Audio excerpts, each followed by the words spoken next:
Dougga, the former Numidian Punic Tokai, is situated in the southwest of Tunisia's legendary Carthage. It is the world's best preserved Roman city.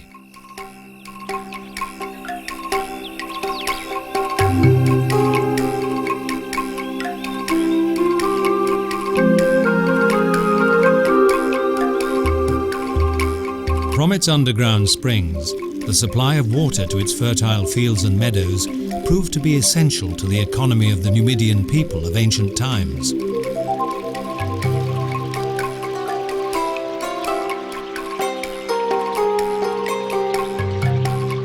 Long before the Romans conquered North Africa, the Massilianic kings ruled here. A three-story mausoleum looms with authority against a blue sky and indicates the highly cultural development era of the Phoenicians.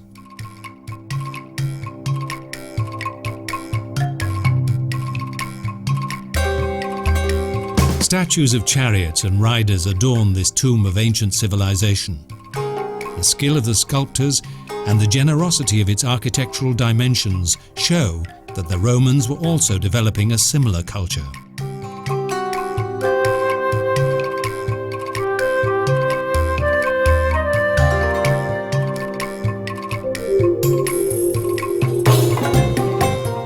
In the Berbers of today, the blood of their Punic ancestors still flows, of which, in the Punic Wars, their infamous leader Hannibal successfully stood against the might of the Roman Empire.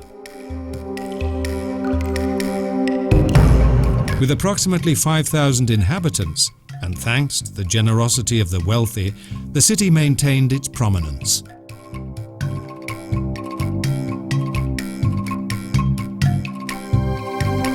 It's hardly surprising that following the destruction of Carthage, the Romans built their own influential citadel in this land blessed by nature.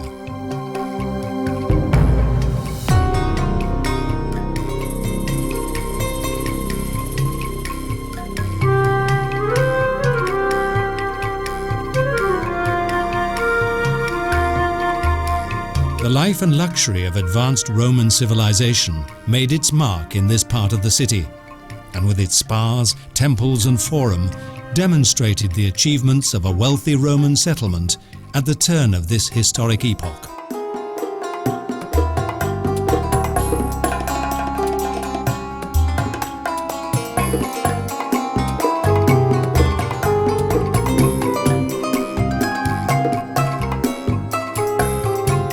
Cobble Streets link each city district, in which signs of Roman culture and the remnants of Libyan Punic and also Byzantine building design blend harmoniously.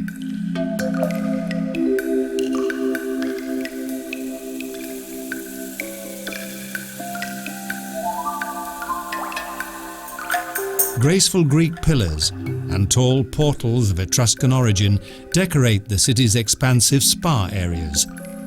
Elegance and taste were portrayed for the Roman citizens both within and without the buildings, in which the well-being of both mind and body were well served.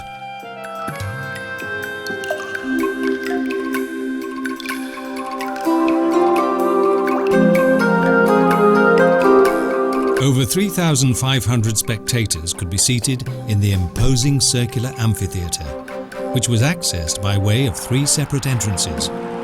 Nobles, citizens and foreigners followed the theatrical performances in separate sections.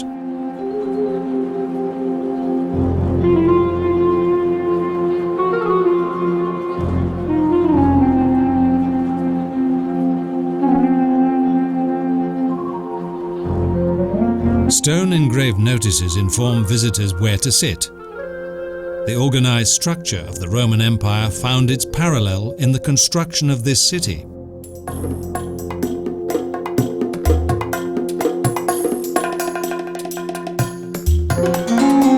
Bathing and relaxation areas were equipped with all the comforts of a Roman capital.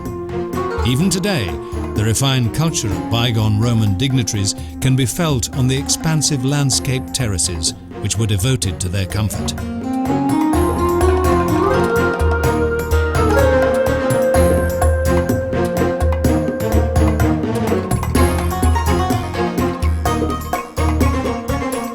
The latrines of the overindulged Romans were in accordance with the hygiene requirements of the day.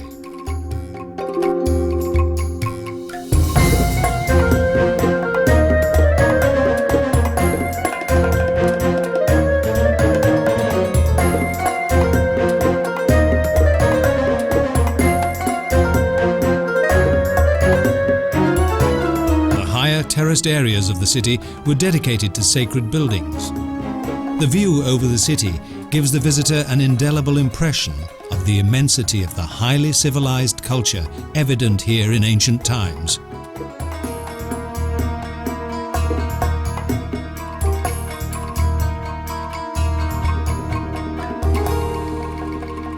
The temple area is entered through portals dedicated to the chief members of the Severus dynasty.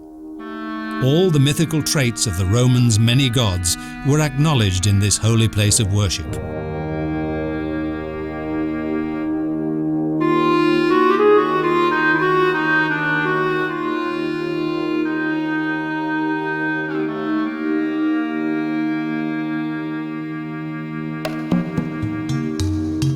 Over the mosaic square, the windrose, rises the temple of the holy Trias, dedicated to Jupiter, Juno and Minerva. Monumental steps and decorated pillars seem to point toward a heavenly existence on earth.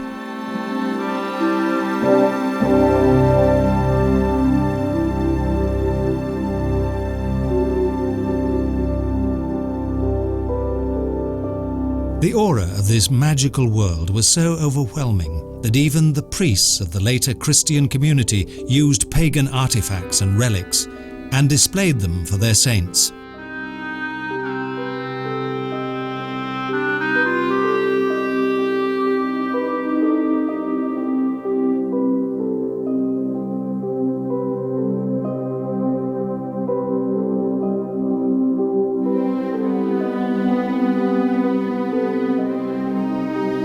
In the refreshing coolness of the city's plateau, the spheres of the greatest earthly and godly powers awake, and the light and shadow at the height of a civilization are obvious in the example of Dougga as the path to all earthly endeavor.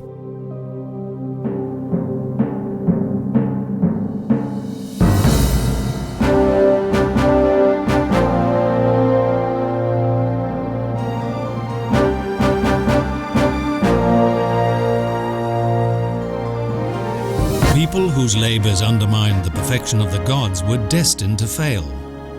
The figurative homage to the gods could not save their world from decline.